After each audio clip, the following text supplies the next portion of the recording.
नमस्कार, Vicks English classes में आपका स्वागत है। अभी तक हम पढ़ चुके हैं कि टेंसेज के जो स्ट्रक्चर होते हैं वो अनुवाद में हमारी कैसे हेल्प करेंगे, टेंसेज का मेन किस तरह के सेंटेंसेज हमारे एग्जाम्स में आ सकते हैं और उन्हें हमें किस तरीके से हैंडल करना है। ये कुछ बेसिक चीज़ें हैं जो हमने अभी सीखी हैं।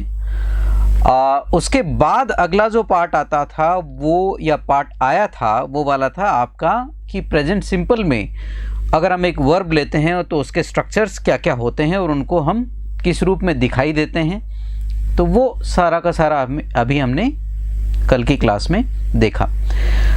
आज जो हमारा है, आज के पार्ट में हम करने वाले हैं पास्ट के स्ट्रक्चर और फ्यूचर सिंपल के स्ट्रक्चर। फिर नियमों को समझेंगे कि जो टेंसेज के नियम है ये कहाँ से बने हैं, इनका आधार क्या है और बिना किसी दुविधा के हम उन नियमों को कैसे समझ सकते हैं। उसके लिए हमें ज़्यादा कुछ दिमाग लगाने की ज़रूरत नहीं होती, जो सामान्य ऑब्जर्वेशन है उसी के नियम होते हैं। तो आज हम बात करते हैं पास्ट सिंपल की।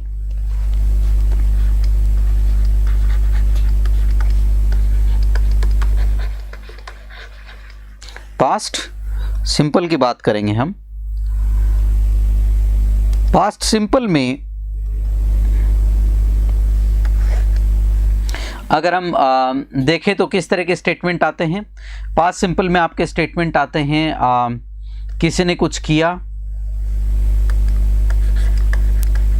किसी ने कुछ किया, था अंडरस्टूड होता है, पास्ट की घटना है। किसी ने कुछ नहीं किया,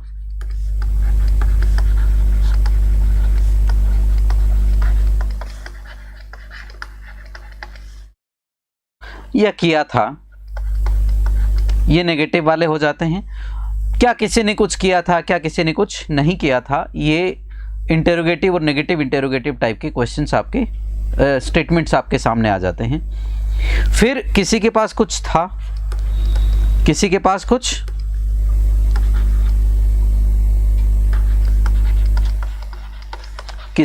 कुछ था। बहुत से लोग जो पास्ट में ड्वेल करते हैं, जो पास्ट में रहते हैं, उनकी लैंग्वेज अक्सर ऐसी होती है, मेरे पास ये था, मेरे पास वो था, मैं ये था, मैं वो था। तो इस तरह की जो होता है किसी के पास कुछ होने का, तो वही सिचुएशन है जैसे कल हमने डिस्कस किया था। किसी ने कुछ किया या किया था, किसी के पास कुछ था, कुछ हुआ था स्वतः, इस तरह के स्टेटमेंट भी आते हैं। कुछ हुआ या कुछ हुआ था। और एक आता है पैसिव का स्ट्रक्चर, किसी के द्वारा कुछ किया गया,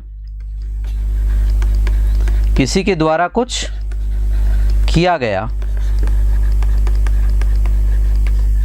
ये पैसिव का स्ट्रक्चर है। किसी के द्वारा कुछ किया गया, ये पैसिव का स्ट्रक्चर है। तो पैसिव के स्ट्रक्चर भी टेंसेज का हिस्सा होते हैं, जैसा कल हमने देखा, ये भी पैसिव के स्ट्रक्चर होते हैं और वो उतने ही इंपॉर्टेंट होते हैं जितने कि बाकी सब चीज़ें होती हैं। तो ये हमें ध्यान में रखना है कि पैसिव के जो स्ट्रक्चर्स हैं वो भी टेंसेज का ही हिस्सा हैं। अब बात आती है कि पास्ट में स्ट्रक्चर कैसा प्रयोग होता है। तो पास्ट में अगर हम बात करें, पास्ट में स्ट्रक्चर की, पास्ट सिंपल के स्ट्रक्चर की अगर हम बात करें, सिंपल ये भी हम स्टडी कर रहे हैं, तो पहली तरह के हमारे स्टेटमेंट होते हैं एफर्मेटिव।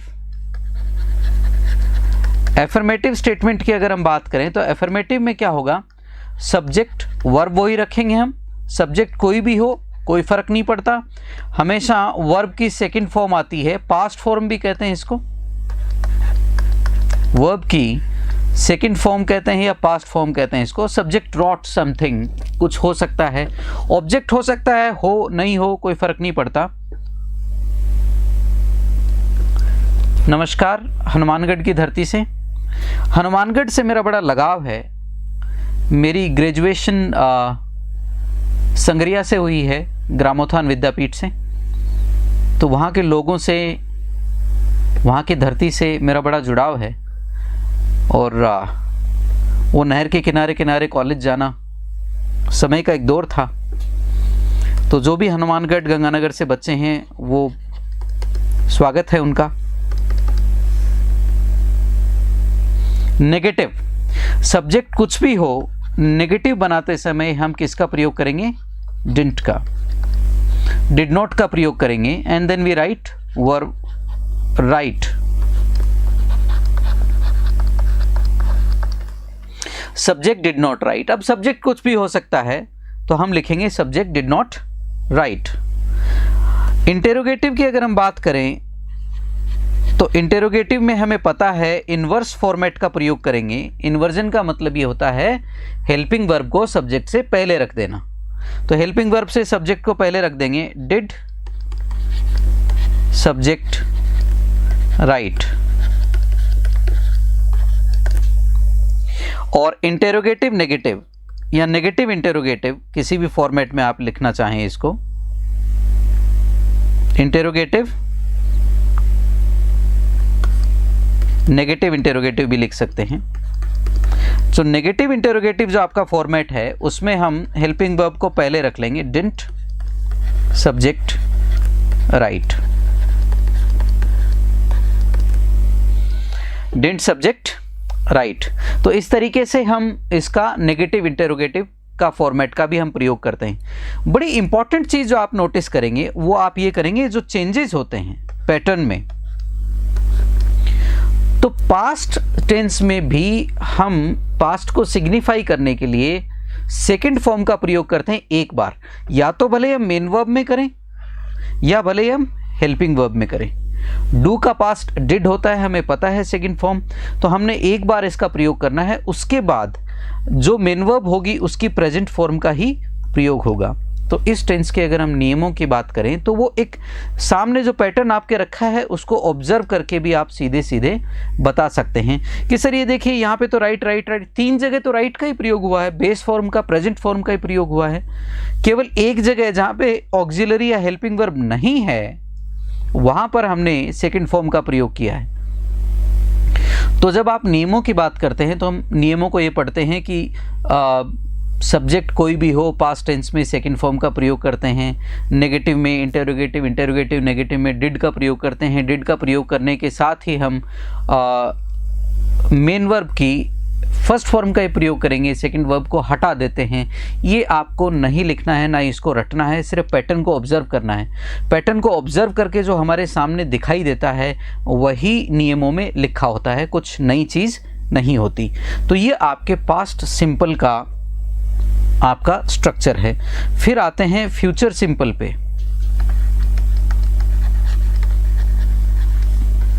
तो फ्यूचर सिंपल की जब हम बात करेंगे तो हिंदी में हमारे सामने क्या स्टेटमेंट होंगे? वही, कोई कुछ करेगा, कोई कुछ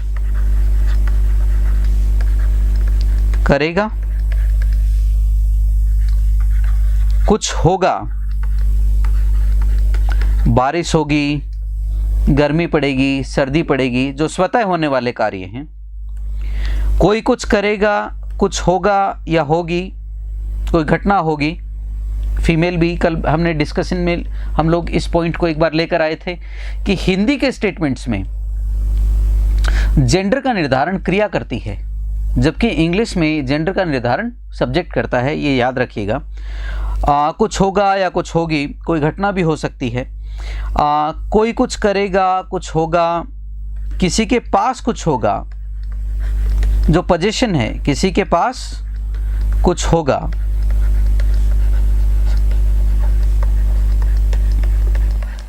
या पैसिव स्ट्रक्चर, किसी के द्वारा कुछ किया जाएगा, किसी के द्वारा कुछ किया जाएगा। फिर वही बात आती है, पैसिव अलग से स्टडी करते हैं लेकिन टेंसेज का हिस्सा है। तो कोई कुछ करेगा, कुछ होगा या होगी, कोई घटना भी हो सकती है, किसी के पास कुछ होगा, होगा का प्रयोग भी कर सकते हैं यहाँ पे, कुछ होगा, किसी के द्वारा कुछ किया जाएगा, पैसिव स्ट्रक्चर में आ जाएगा। ये हमारे पास कुछ चीज़ें आती हैं। अब इसको अगर ढालना हो इंग्लिश लैंग्वेज में तो हमें किन किन क्रियाओं का प्रयोग करना है? सब्जेक्ट हमेशा होगा। अब सब्जेक्ट फ्यूचर की जब बात करते हैं तो 2 कैटेगरी में आता है। सब्जेक्ट हमेशा आई और वी के लिए, आई और वी के लिए शैल का प्रयोग करेंगे फ्यूचर टेंस में, और बाकी सब्जेक्ट एनी अदर, अगर कोई भी एनी अदर सब्जेक्ट आता है तो उसके लिए हम किसका प्रयोग करेंगे? विल का। अब दुविधा यहाँ पे ये आती है कि शैल और विल मॉडल भी होते हैं, तो हम कैसे पता लगाएंगे कि शैल या विल मॉडल हैं या हेल्पिंग वर्ब हैं? तो जब भी आई और वी के साथ शैल का प्रयोग हुआ है, इसका मतलब वो हेल्पिंग वर्ब है। एक सामान्य रूल के तहत हम समझ सकते हैं। और अगर किसी दूसरे सब्जेक्ट के साथ विल का प्रयोग हुआ है तो इसका मतलब ये है कि वो जो विल है वो हेल्पिंग वर्ब है। अगर उल्टा हो जाए, सामान्य परिस्थितियों में इसके विपरीत अगर कोई परिस्थिति दी हो, वो मॉडल कहलाती है। बट हाउएवर, हालांकि हैविंग सेड दैट, ये कहते हुए मैं आपको ये भी रिमाइंड करवाना चाहूँगा कि आजकल बोलचाल की भाषा में मॉडल की जगह, हेल्पिंग वर्ब की जगह हर जगह विल का ही प्रयोग करते हैं। स्पेशल एम्फेसिस देने होते हैं तब मॉडल चेंज हो जाते हैं। फॉर एग्जाम्पल, शैल जब मॉडल के तौर पे आता है तो आई और वी के साथ भी आ सकता है। एक ऐसी घटना होती है जहाँ पे शैल और विल मॉडल के तौर पे यूज होता है आई और वी के साथ। वो होता है दूसरे की विलिंगनेस को जानने के लिए, दूसरे की इच्छा को जानने के लिए। तो दूसरे की इच्छा जाननी हो तो जैसे आप टीचर हैं, आप पढ़ा रहे हैं तो बोर्ड पे कुछ लिखा है, अगर आप उसको मिटाना चाहते हैं तो आप बोलेंगे शैल आई रब इट ऑफ, क्या मैं इसे मिटा दूं? तो आप दूसरे की विलिंगनेस, इच्छा जान रहे हैं। तो शैल का आई और वी के साथ मॉडल के तौर पे किसी की इच्छा जानने के लिए भी प्रयोग हो सकता है। Shall I do it, shall we do it, shall we leave, क्या चलें? तो इस तरीके से हम जो इस तरीके के जो स्टेटमेंट होते हैं, shall we leave, shall we go, shall we do something, shall I do something, shall I say something, तो वो आप किसी की इच्छा जानने के लिए आप करते हैं। सामने वाला हाँ या ना किसी का भी जवाब दे सकता है, ये उस पर डिपेंड करता है। तो ये आपका मॉडल के तौर पे कुछ छोटी मोटी पहचान मैंने आपको बताई कि मॉडल के तौर पे दोनों का प्रयोग दोनों तरीके से हो सकता है। रिवर्स भी हो सकता है, फ्लिप भी हो सकता है। आई और वी के साथ मॉडल के तौर पे शैल का प्रयोग होता है एक स्थिति में किसी की विलिंगनेस, इच्छा जानने के लिए। वो एक चीज़ आप दिमाग में रखिएगा प्लीज़। उसके बाद हम आगे चलते हैं, इसका स्ट्रक्चर क्या है। तो स्ट्रक्चर जो है आपका, हम पहले बात करेंगे एफर्मेटिव की। एफर्मेटिव की अगर हम बात करें प्रेजेंट सिंपल की, तो एफर्मेटिव का स्ट्रक्चर ये कहता है सब्जेक्ट शैल हो सकता है आई और वी के लिए, बाकी के लिए विल हो सकता है। सब्जेक्ट शैल या विल राइट लिखेगा। राइट ऐसी क्रिया है जिसका ऑब्जेक्ट हो भी सकता है और नहीं भी हो सकता, ये यूज पे डिपेंड करेगा। नेगेटिव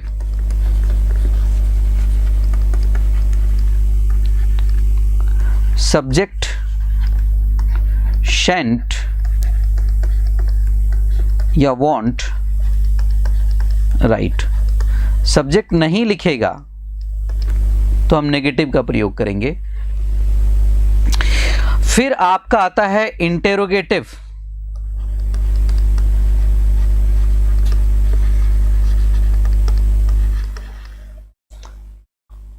इंटेरोगेटिव में इन्वर्जन का प्रयोग होता है, यानी शैल या विल सब्जेक्ट से पहले आएंगे।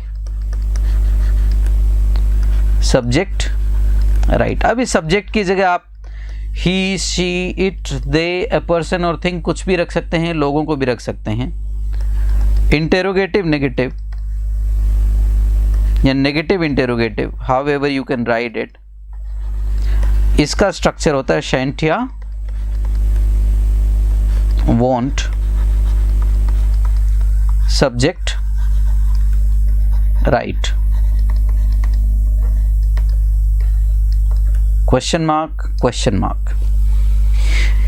तो यहां पे फिर वही बात आ जाती है, अगर हम पैटर्न को ऑब्जर्व करें तो नियम समझ में आ जाते हैं। पैटर्न्स ही नियम होते हैं। अगर टेंसेज की बात करें तो टेंसेज की बात करते समय यही मूलभूत सिद्धांत याद रखना है हमें कि पैटर्न ही नियम होते हैं।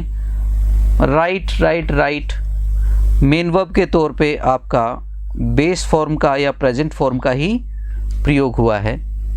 ये याद रखिएगा, बेस फॉर्म का या प्रेजेंट फॉर्म का इस्तेमाल हुआ है। हेल्पिंग वर्ब के तौर पे शैल या विल का प्रयोग होता है, जैसे हम पहले भी डिस्कस कर चुके हैं। इंटेरोगेटिव और इंटेरोगेटिव नेगेटिव में इनको सब्जेक्ट से पहले रखते हैं, तो ये चीज़ आपको दिमाग में रखनी है।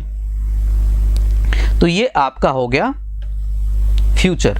तो अगर सिंपल पे पूरे पे नज़र डालें तो सिंपल आपको कुछ ऐसा दिखाई देगा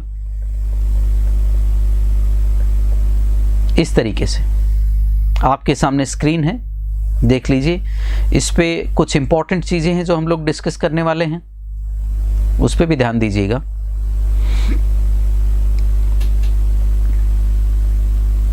आप अपनी स्क्रीन को जूम इन कर सकते हैं।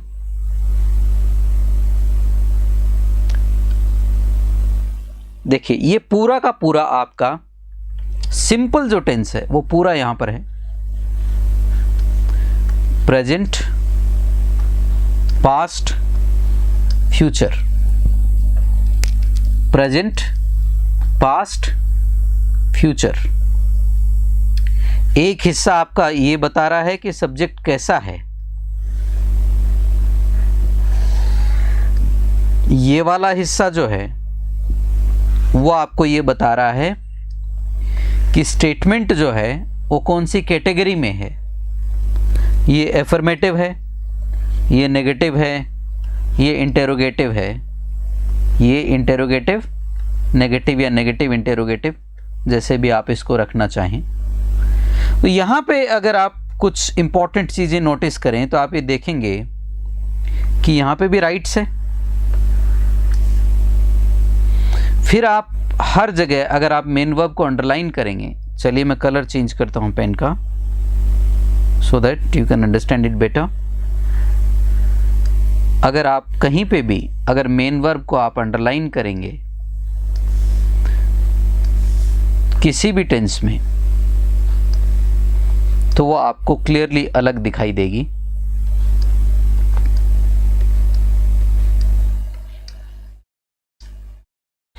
प्रेजेंट, पास्ट, फ्यूचर तीनों में।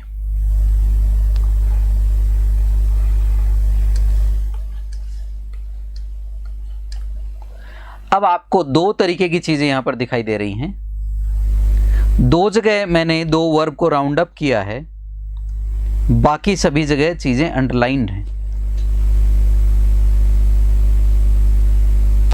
अगर आप अंडरलाइंड पार्ट को देखते हैं तो आपको टेंसेज के सारे नियम प्रेजेंट सिंपल के, पास्ट सिंपल के और फ्यूचर सिंपल के यही नज़र आ जाते हैं। इसके लिए कहीं और आपको किताबें पढ़ने की आवश्यकता नहीं है।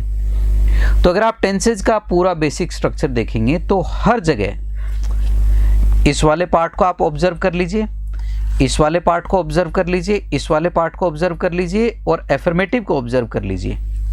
चारों पार्ट में से किसी को भी आप ऑब्जर्व कर लीजिए,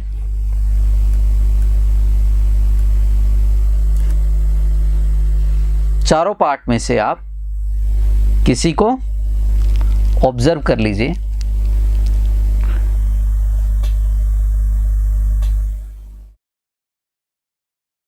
चारों पार्ट में आप देखेंगे कि ज्यादातर जगह वर्ब की बेस फॉर्म का प्रयोग हुआ है,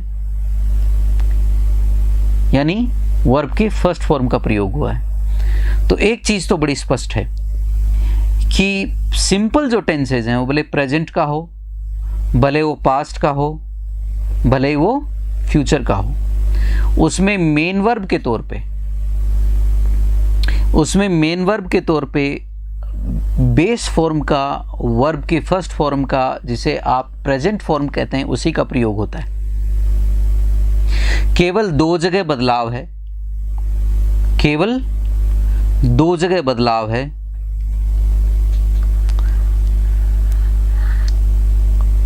प्रेजेंट सिंपल के एफर्मेटिव में अगर सब्जेक्ट सिंगुलर है, अगर सब्जेक्ट सिंगुलर है तो हम वर्ब की फर्स्ट फॉर्म के साथ ऐसे ईएस का प्रयोग करेंगे सिंगुलैरिटी दर्शाने के लिए।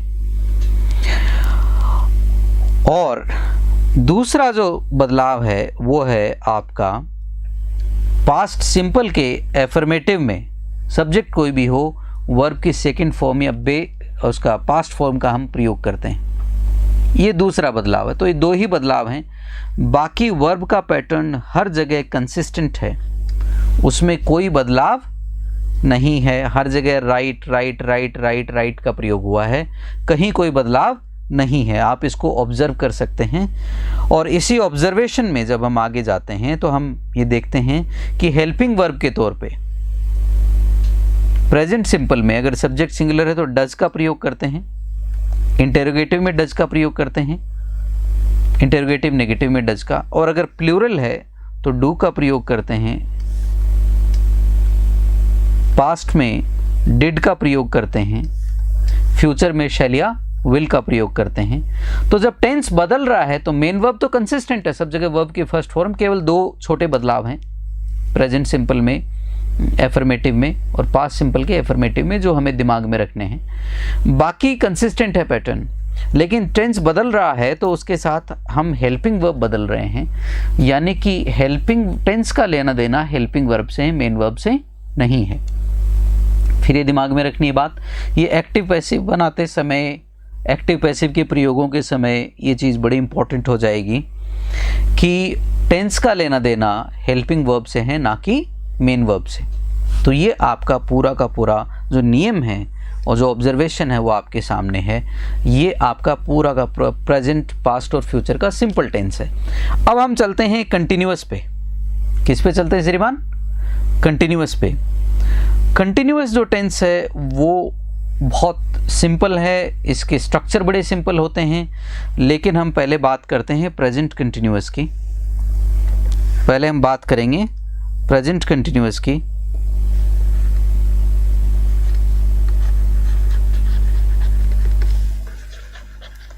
प्रेजेंट जो कंटिन्यूअस है उसमें किस तरह के स्टेटमेंट आते हैं हिंदी के हिसाब से? कोई कुछ कर रहा है,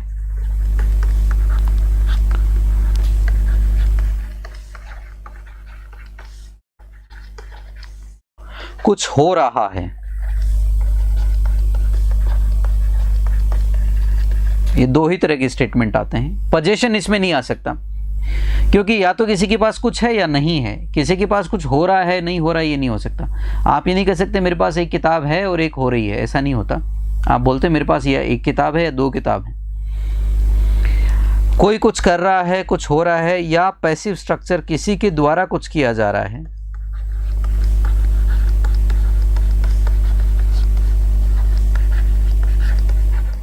किसी के द्वारा कुछ किया जा रहा है, ये बड़ा इंपॉर्टेंट पार्ट है।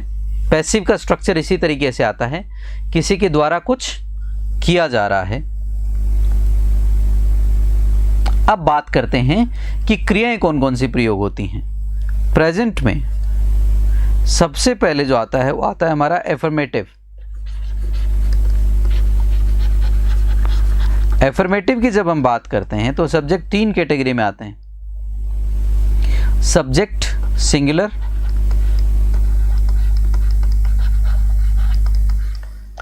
सब्जेक्ट प्लूरल और subject I.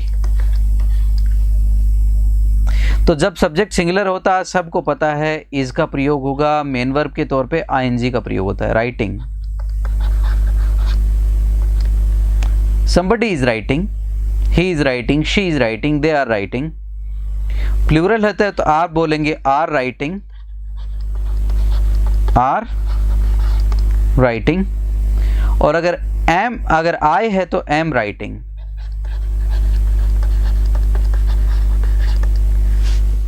Subject is writing, am writing, are writing, it's a common phenomenon। इसको हम कॉमनली इसी तरीके से यूज करते हैं। फिर आपका आता है नेगेटिव।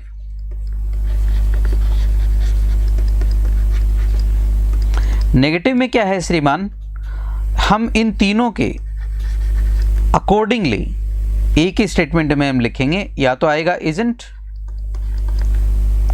या aren't या amn't writing। अक्सर इस फॉर्म को लेके लोगों के इस दिमाग में संदेह रहता है कि सर एमेंट कभी होता ही नहीं, एम नॉट ही लिखते हैं, ऐसा नहीं है। आप अच्छे से अच्छा लिटरेचर पढ़ लीजिए, आपको एक कॉमनली यूज़ हुआ मिल जाएगा। ये परसेप्शन कहाँ से बना फिर दिमाग में, ये होता ही नहीं। जनरली क्या होता है, जो आपके सेंटेंस जिनमें एम का प्रयोग होता है, I am doing it, I am here, उसका क्वेश्चन टैग बनाते समय एम नॉट का प्रयोग नहीं करते, आरंट का प्रयोग करते हैं। ये एक कॉमन फिनोमिनन है। तो शायद वहाँ से किसी ने जनरलाइज कर लिया कि नहीं नहीं नहीं एम नॉट तो होता ही नहीं, ऐसा नहीं है। वो एक उस जगह पे जहाँ पे क्वेश्चन टैग का हम प्रयोग कर रहे हैं, वहाँ पे वो एक ऐसी स्थिति एग्जिस्ट करती है जहाँ पे हम किसका प्रयोग करते हैं, एम वाले सेंटेंसेज में एमंट या आरंट, उसका क्वेश्चन टैग बनाते समय आरंट का प्रयोग करते हैं। जैसे आई एम डूइंग इट, तो आप बोलेंगे आरंट आई, नॉट एमंट आई। लेकिन क्वेश्चन टैग बनाते समय एक चीज ये भी ध्यान में रखिएगा, आई एम नॉट वाले का जब आप क्वेश्चन टैग बनाएंगे तो उसमें एम का ही प्रयोग आप करेंगे। जैसे I am not doing it, am I, तो वहां पे आप एम आई का ही प्रयोग करेंगे, आरंट का प्रयोग या आर आई का प्रयोग नहीं करेंगे। ये एक छोटा सा पॉइंट आपको दिमाग में रखना। तो शायद वहाँ से कभी कोई किसी इंडिविजुअल ने जनरलाइज कर दिया होगा, किसी को बता दिया होगा, and then came in mainstream. अगर आप मेरा वीडियो कभी देखें और कमेंट करके चाहें कि जो मैं जो बोल रहा हूँ क्या मेरे पास उसका कोई प्रूफ है, वो आप पूछ सकते हैं। I will show you the books, मैं किताब दिखा दूंगा, भैया इस किताब में इस जगह पे ये लिखा हुआ है, यू कैन डू इट। आप इसको आप देख सकते हैं। अगला आता है इंटेरोगेटिव।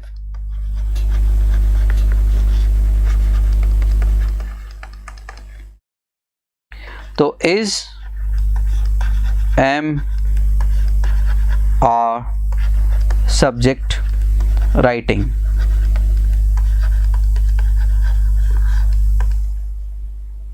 ये आपका क्वेश्चन मार्क। और नेगेटिव इंटेरोगेटिव क्या होगा आपका,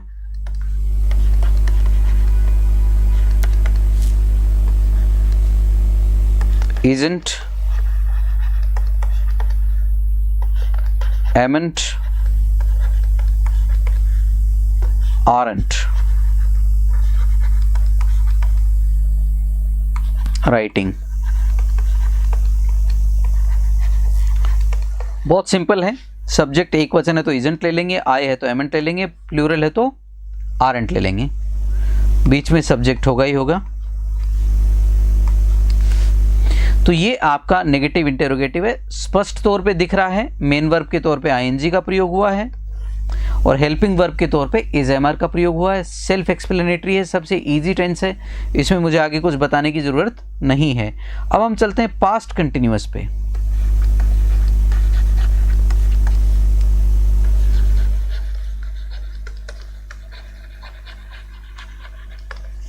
पास्ट कंटिन्यूअस में जो स्टेटमेंट आएंगे, कुछ हो रहा था,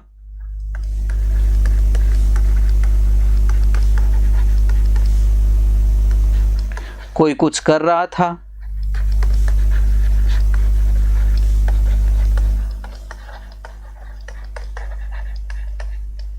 या किसी के द्वारा कुछ किया जा रहा था, किसी के द्वारा कुछ किया जा रहा था, कुछ किया जा रहा था। ये आपके तीन तरह के स्टेटमेंट आते हैं। इंग्लिश में जो स्ट्रक्चर दिखाई देगा वो कैसा है, वो इंग्लिश का जो स्ट्रक्चर है हम देखते हैं। अगर एफर्मेटिव है,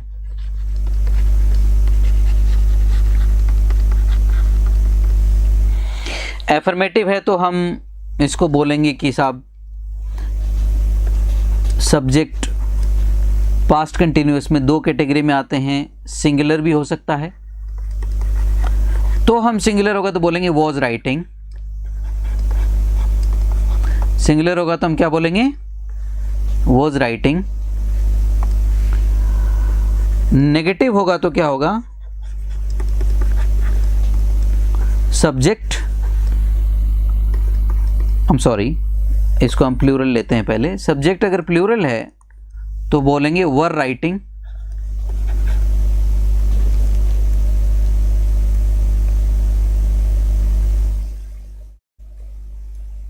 I have to write it again.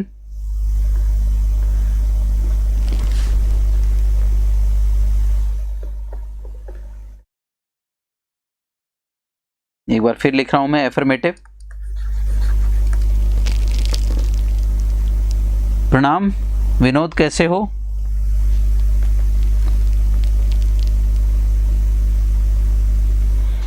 Affirmative. अगर सब्जेक्ट सिंगुलर है तो हम लिखेंगे वॉज राइटिंग।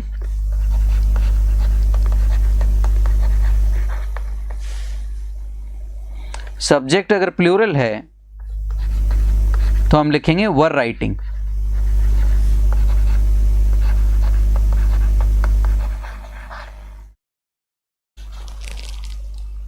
विनोद सीकर से?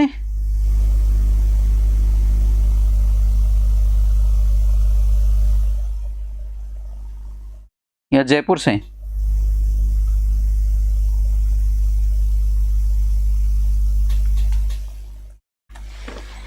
अगर हम इसको नेगेटिव बनाएंगे इसका, तो सब्जेक्ट क्या होगा? वॉजंट या वरंट राइटिंग।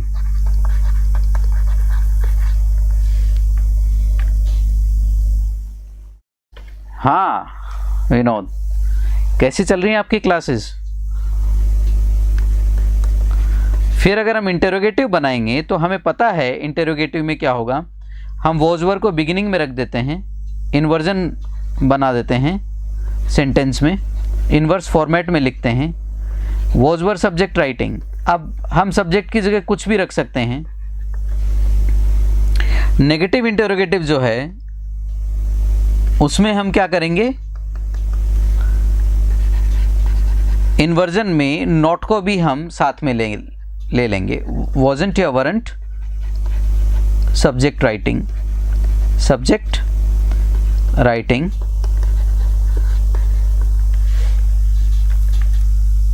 वॉजंट या वरंट सब्जेक्ट राइटिंग। लगे रहिए, आपके जीवन में सब अच्छा ही होगा। तो हम इसको फिर नोटिस करते हैं यहाँ पर, तो हम ये देखते हैं कि जो सेंटेंस पैटर्न है वो सारा का सारा क्या है, सिंगुलर है।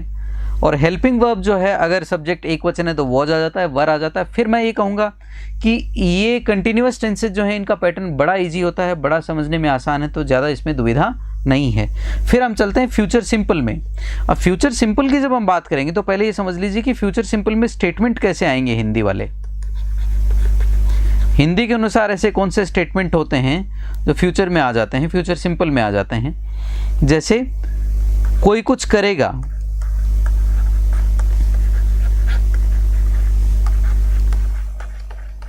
कोई कुछ करेगा, कुछ होगा, या किसी के द्वारा कुछ किया जाएगा,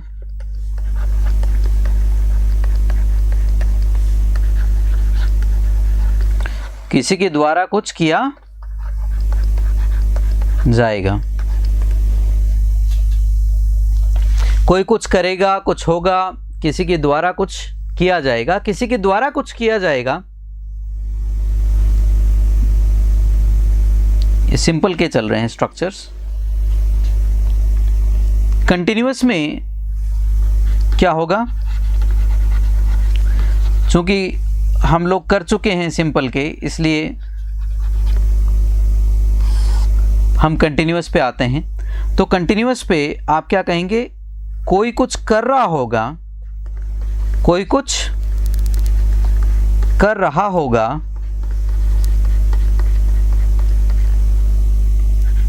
कुछ हो रहा होगा, कुछ हो रहा होगा, या किसी के द्वारा कुछ किया जा रहा होगा।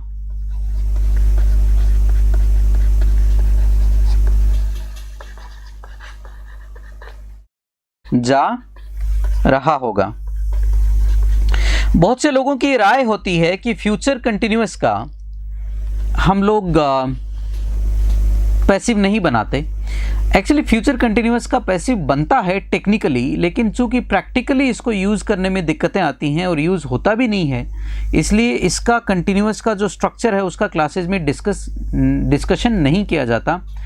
किसी चीज़ का डिस्कशन नहीं होने का कतई मतलब ये नहीं है कि वो चीज़ एग्जिस्ट नहीं करती, वो चीज़ एग्जिस्ट करती है। हो सकता है उसका डिस्कशन नहीं हुआ हो, तो उससे फ़र्क नहीं पड़ता, हमें उसका पता होना ज़रूरी होता है। बहुत सी ऐसी बुक्स हैं जिनमें उसका विवरण दिया होता है, लिखा होता है।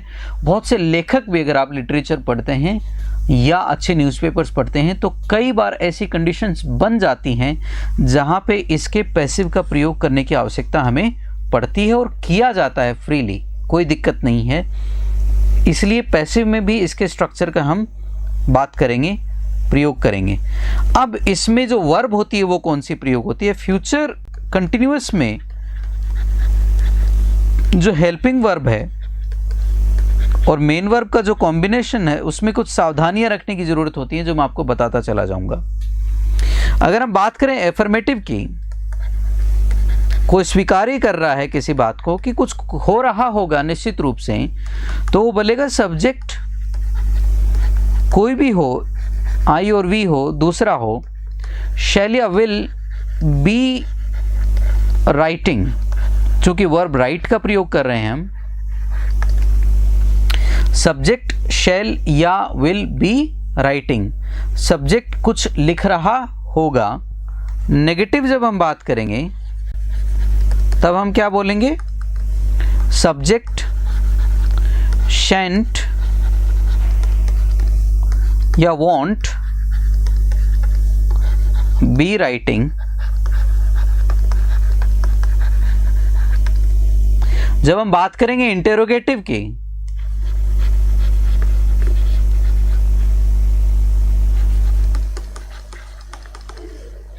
आप क्लास में भी चलती में कोई क्वेश्चन लिख सकते हैं विनोद। जैसे आप अभी चल रहा है तो आप कमेंट में कोई क्वेश्चन डाल सकते हैं, पर थोड़ा सा ध्यान ये रखिएगा, जैसे मैं अभी आपके टेंसेज की बेसिक स्ट्रक्चर पढ़ा रहा हूँ, फिर यूसेज आएंगे, तो उससे संबंधित कोई क्वेश्चन डालेंगे तो लोगों की मदद होगी, हेल्प होगी, वो ज़्यादा इम्पॉर्टेंट है। इंटेरोगेटिव जो होगा उसमें हम क्या लिखेंगे? शैल या विल बिगिनिंग में रखेंगे, शैल या विल, सब्जेक्ट बी राइटिंग,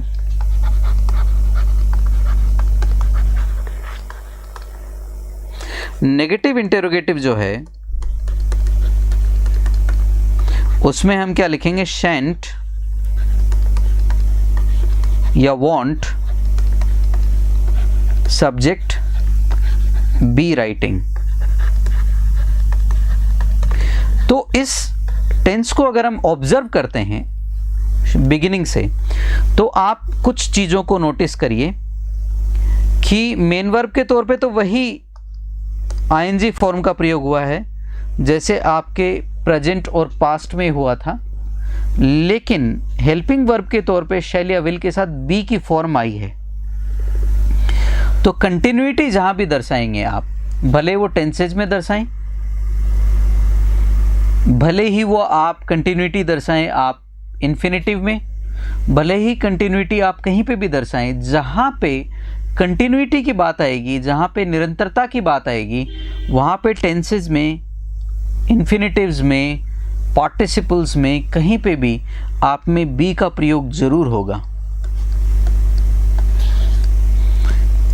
तो बी का प्रयोग किसी भी रूप में हो सकता है, इज एम आर वॉजवर के रूप में भी हो सकता है, बी के रूप में भी हो सकता है और बीन के रूप में भी हो सकता है, इसका जो पास्ट पार्टिसिपल है उसके रूप में भी।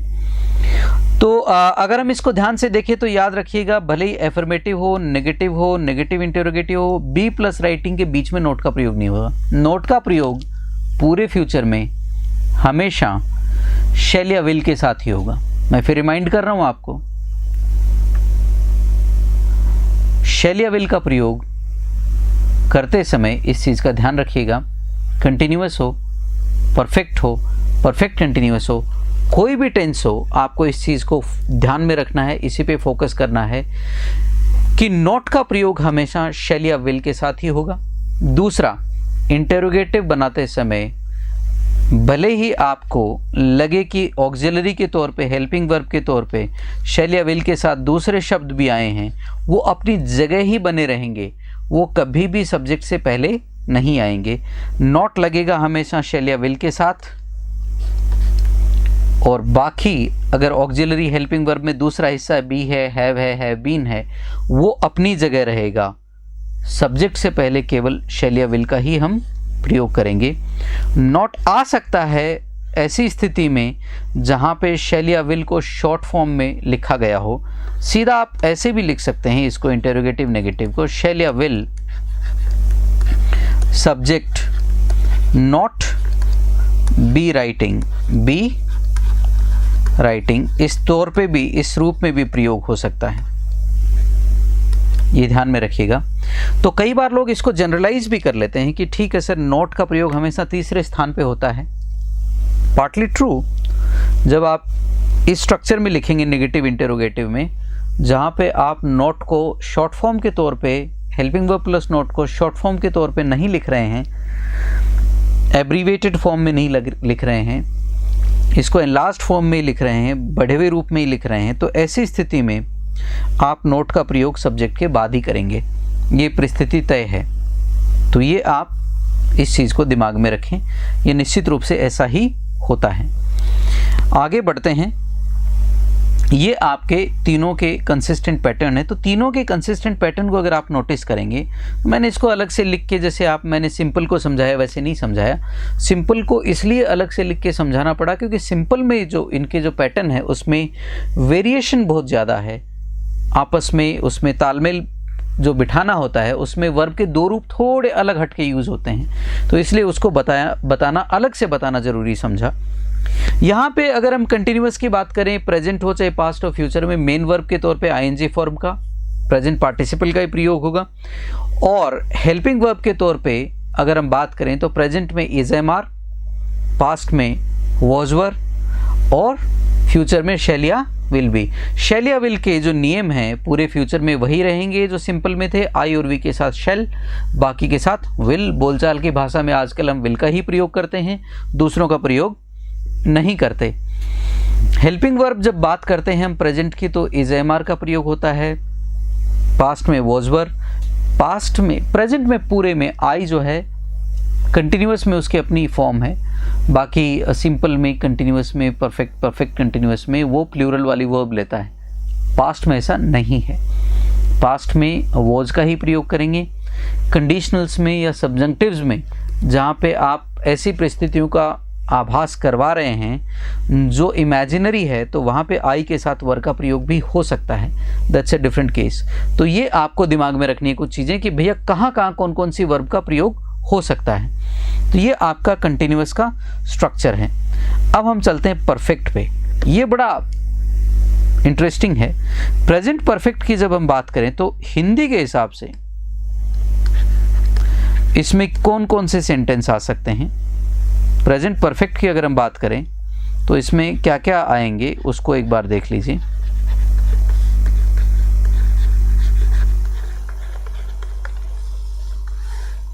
हिंदी के हिसाब से किस तरह के स्टेटमेंट आएंगे प्रेजेंट परफेक्ट में। पहला, किसी ने कुछ किया है,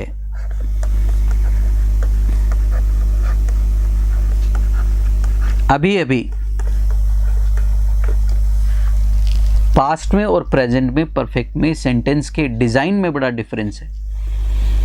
अनुवाद में जो खासकर जो सिविल के एग्जाम दे रहे हैं, आरएस वगैरह, अनुवाद में इस चीज का खास ध्यान रखना है। किसी ने कुछ किया है, किसी ने कुछ कर लिया है,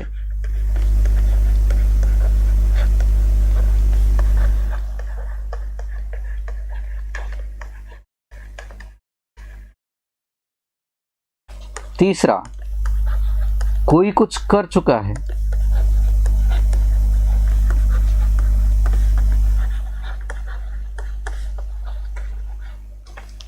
कोई कुछ कर चुका है। चौथा, कुछ हुआ है, अभी अभी।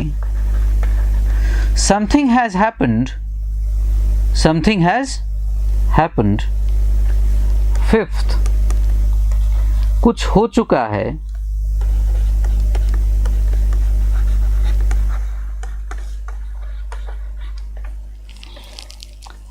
अब एक पोजीशन के लिए जो प्रयोग होता है ना वर्ब गेट का, तो किसी ने कुछ पा लिया है यानी उसके पास कुछ है, तो वहां पे भी यूज हो जाता है परफेक्ट का। ये सिंपल का जब हमने डिस्कशन किया तब हमने इसकी बातचीत की थी कि पोजीशन दर्शाने के लिए, किसी के पास कुछ होने के लिए प्रेजेंट सिंपल का ही प्रयोग करते हैं और वर्ब हैव आती है उसमें। लेकिन किसी ने कुछ पा लिया है यानी किसी के पास वो चीज है, अब मैंने पाया है, तो उसके लिए वर्ब गेट का प्रयोग, I have got it, I have got it. तो उसके लिए हम क्या है वर्ब गेट का प्रयोग करते हैं। तो किसी के पास कुछ होने का अगर हम परफेक्ट टेंस में प्रयोग करेंगे तो वर्ब हमेशा गेट रहेगी। ये प्लीज रिमेंबर दिस, ये एक पॉइंट है जो आपको दिमाग में रखना है कि पाने के लिए, पास होने के लिए हमेशा हम किसका प्रयोग करेंगे, गेट का प्रयोग करेंगे परफेक्ट का जब हम प्रयोग करते हैं। तो कुछ हो चुका है, कुछ हुआ है, अभी अभी कुछ हो चुका है।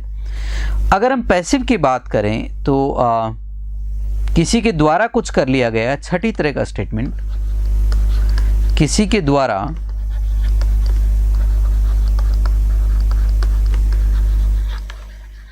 कुछ कर लिया गया है,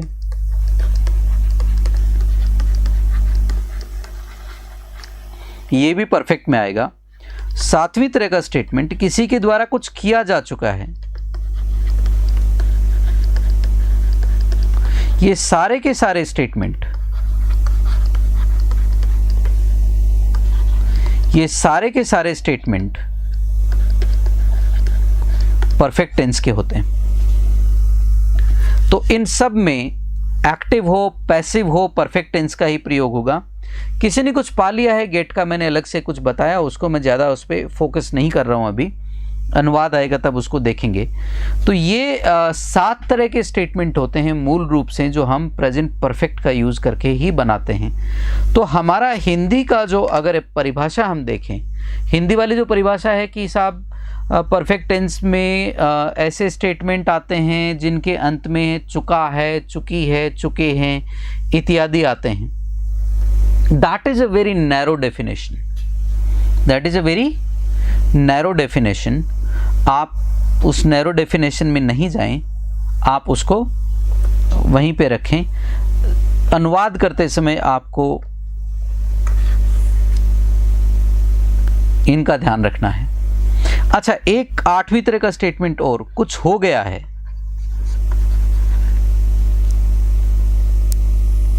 कुछ हो गया है, कुछ तो हुआ है ना, वो वाला भी, कुछ तो हुआ है या कुछ हो गया है, something has happened, you know, कुछ हो चुका है, कुछ हुआ है, कुछ हो गया है। ये भी किसी के द्वारा कुछ कर लिया गया है, ठीक है, किया जा चुका है, इस तरह के स्टेटमेंट, ये 7-8 तरह के स्टेटमेंट। तो प्रेजेंट परफेक्ट में जो है ना वो सबसे ज़्यादा तरह की वैरायटी के स्टेटमेंट के लिए हम प्रेजेंट परफेक्ट का यूज़ करते हैं अनुवाद में, हिंदी के हिसाब से। बाकी लैंग्वेजेस का I have no idea. English में तो एक ही है, प्रेजेंट परफेक्ट है हर आइडिया को एक्सप्रेस करने के लिए। किसी ने कुछ किया है, कुछ कर लिया है, किया जा चुका है, कुछ कर चुका है, इन सब के लिए एक ही तरह का स्टेटमेंट, एक ही तरह का स्ट्रक्चर है, and that is present perfect. कोई उसमें वेरिएशन नहीं है। लेकिन अगर वेरिएशन की बात करें तो हिंदी के हिसाब से तो भरा पड़ा है सब कुछ। कुछ हो गया है, कुछ हो गया है इसको, something has happened to him. संभालो इसको यार, मतलब कैसे, भाई को कुछ हुआ है, गाने भी बने पड़े हैं, कुछ तो हुआ है, कुछ हो गया है, ऐसे तरह के। तो कुछ तो हुआ है, कुछ हो गया है, तो एक ही बात हुई ना दादा। तो उसके लिए तो दोनों में अगर आप ट्रांसलेट करेंगे तो प्रेजेंट परफेक्ट का ही प्रयोग होगा, तो वो वहाँ पे कन्फ्यूजन हो सकता है। तो प्रेजेंट परफेक्ट में हम इस तरह के स्टेटमेंट्स का हम प्रयोग करते हैं। थोड़े शब्द माइनर इधर उधर हो सकते हैं। तो ये आपका एक पार्ट है जिस पे हमें ध्यान देना है अभी। अब आते हैं स्ट्रक्चर की बात करते हैं प्रेजेंट परफेक्ट की। तो प्रेजेंट परफेक्ट का स्ट्रक्चर बड़ा सिंपल है। प्रेजेंट परफेक्ट का स्ट्रक्चर बड़ा ही सिंपल है। स्ट्रक्चर की अगर हम बात करेंगे,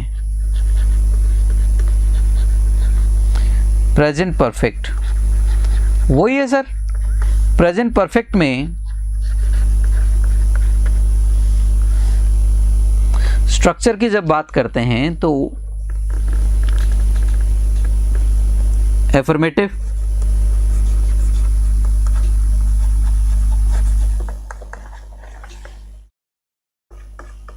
नेगेटिव, या चलिए हम उस स्ट्रक्चर में लेते हैं एफर्मेटिव, सीधा उस तरीके से उस वाले रूप में ले लेते हैं। सब्जेक्ट अगर प्लूरल है तो किसका प्रयोग होगा? हैव का, रिटन। और अगर नेगेटिव है, सॉरी, सब्जेक्ट अगर सिंगुलर है, हैज रिटन, ऑब्वियसली प्लूरल के साथ आई भी आ जाता है। और इसका जब इनका नेगेटिव बनाएंगे हम लोग, तो नेगेटिव बनाएंगे तो आएगा सब्जेक्ट हैजंट या हैवंट रिटन।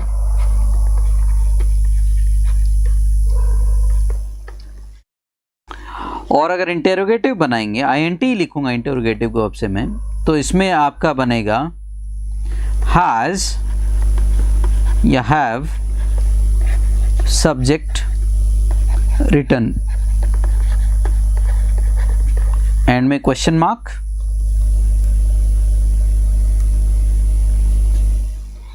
और आप नेगेटिव इंटेरोगेटिव बनाएंगे तो हैजंट या हैवंट सब्जेक्ट रिटन। ये एक स्ट्रक्चर है, बेसिक स्ट्रक्चर अगर हम देखते हैं। तो फिर वही ऑब्जर्वेशन की बात आती है, तो देखते हैं कि प्रेजेंट परफेक्ट हो, पास्ट परफेक्ट हो, फ्यूचर परफेक्ट हो, वो तो जब हम सामने रखेंगे तब हमारे सामने आएगी बात। मेन वर्ब के तौर पे सब जगह पास्ट पार्टिसिपल का यानी वर्ब की थर्ड फॉर्म का प्रयोग होता है, यही नियम है। और अगर ऑक्सिलरी की हेल्पिंग वर्ब की बात करें तो सब्जेक्ट अगर प्लूरल और आई है तो हैव का प्रयोग करेंगे, और सिंगुलर है तो हैज का प्रयोग करेंगे। ये स्पष्ट रूप से हमें दिखता है। नेगेटिव हैजंट हैवंट इंटरोगेटिव बनाते समय इन्वर्जन का प्रयोग करेंगे। तो इसके पैटर्न को समझने में बड़ा आसान है। मेन वर्ब के तौर पे परफेक्ट टेंस की जो मेन वर्ब होती है वो आपका पास्ट पार्टिसिपल या वर्ब की थर्ड फॉर्म है। हैज़ हैव का प्रयोग करते हैं किसके तौर पे? आपका हेल्पिंग वर्ब के तौर पे। ये हमारा प्रेजेंट परफेक्ट का स्ट्रक्चर है। अगर हम बात करें आगे पास्ट की, तो पास्ट में किस तरह के स्टेटमेंट आएंगे, पास्ट में हम कौन कौन सी चीज़ों की आगे बात करेंगे, और पास्ट के स्टेटमेंट्स के साथ आपको किस किस तरह के वर्ब के स्ट्रक्चर का प्रयोग करना है, इसकी हम बात करेंगे कल की क्लास में।